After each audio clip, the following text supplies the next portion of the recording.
Hello po, good afternoon. So, nandito po ako ngayon sa Barangay Malabanas, dito sa lungsod ng Angeles. So, ipapakita ko po sa inyo yung house and lot na binibenta po dito. Bali, bungalow house po siya. Eto po, tour ko po kayo. So, ayan, nag-start po tayo dito sa likod ng bahay. So, dito sa likod ng bahay, ayan, may bakanting lote na siguro nasa nasa hindi ako nagkakamali, mga 250 plus, ganun. Kasi ang lot area po ng property is 605 square meters. So, estimated ko nasa mga 250 or 300 plus. So, nasa likod po tayo ngayon. So, dito sa likod, ayan po, may mga halaman, may mga puno. Ayan. Puno ng mangga. Ito, ba to? Mangga rin ba to? Or parang mangga rin. Yan. So, tapos dito merong maliit na parang siguro dati itong kitchen o naluma na. Then, meron pong ipahat dito na pwedeng pagpahingaan. Ayan, napaka-presko po dito. Tapos ito, meron siyang kulungan ng aso.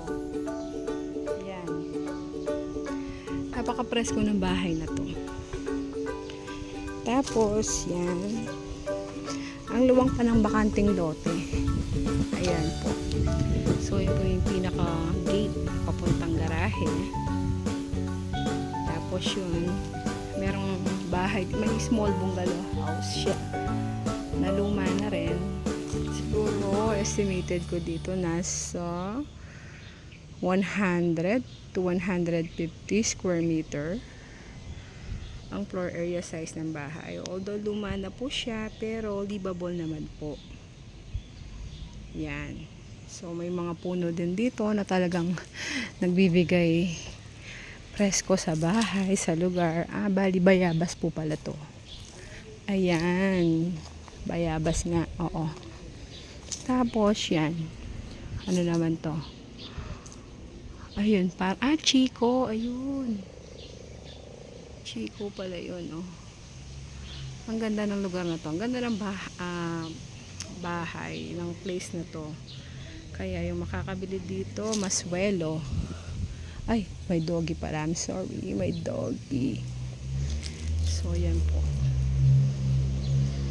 Yan po yung harap ng bahay. So, ito po yung garahe. Pagpasok mo dyan, kahit ilang sasakyan pwede mong garahe dito. Kahit 1, 2, 3, 4, 10. Kahit 10 pwede. Kasi nga maluwang eh. Imagine mo 605 square meter ito. Yan, oh. Parang perfect square siya. Actually, perfect square talaga. Yan. Konting-konti na lang. Kasi 605 square meter ang lot area niya. So, yan po yung gate sa labas. Ayan. So, tapos dito meron siyang terrace. Ayan. Ang luwang ng terrace. So, yun po yung pinaka entrance door. Tapos, ayun po. Doon po yung entrance door going to living room. Ayan.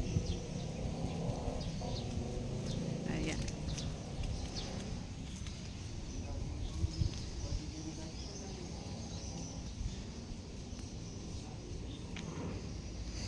So, yung makakabili dito, actually, pwede niyang gawing, mga townhouse. Kasi po yung mga katabi, tignan nyo, mga townhouse po yan, no? Mga pinapaupahan, apartment, townhouse, yan po sa labas.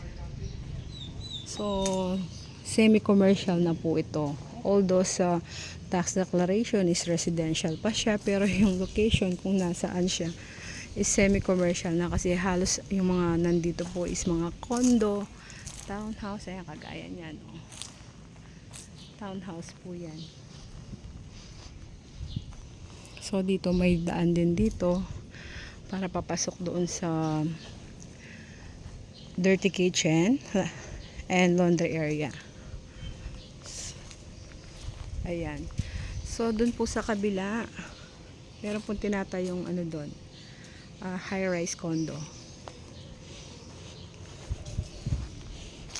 So, dito sa side, napakaluwang din ng space. Pero syempre hindi na makakapasok sa sasakyan dito kasi nandoon yung gate. Pero maluwang dito. Ayan, pwede kayong dyan magpahingaan. Pwede rin maglagay ng ano dyan, yung portable swimming pool. Dyan kayo mag-swimming. Ayan.